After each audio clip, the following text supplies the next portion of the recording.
ที่เห็นข้างหน้านี่ป้าตองกับปูว่าแม่นผลไม้เด้อเนาะมันเป็นผลไม้ป่าที่ว่าเนาะที่ว่าเป็นมากเหลืองงาม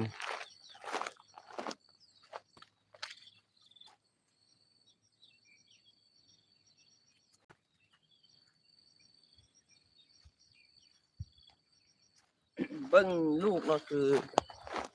คือทรงเป็นตากินนี่เนาะแต่ว่าโดกขนาดเลย แต่ว่าบุฮูว่าแม่นผลไม้มากไหมอันเด้อเนาะ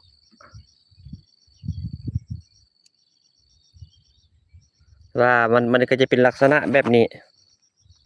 ลักษณะแบบนี้ แล้วข้างในมันเนาะข้างในมันก็เป็นแบบเป็นโฟมทุกคนเนาะเป็นเม็ดแบบนี้แข็งทุกคนเนาะเป็นเม็ดเป็นเมล็ดแข็งข้างในเมล็ดสีดำเนาะคิ้วทุกคนมีกินคิ้วเนาะถือว่าเปลือกจะหนาบุฮูว่าแม่นต้นอันเดือปะตองกับบุฮูคือกันเนาะเป็นเปลือกมันหนางามเนาะถือว่ากินบุเป็นทุกคนเนาะกินบุเป็นกินทุกคนเนาะแต่ว่าลูกมันสวยงามขนาดเลยผลไม้ป่า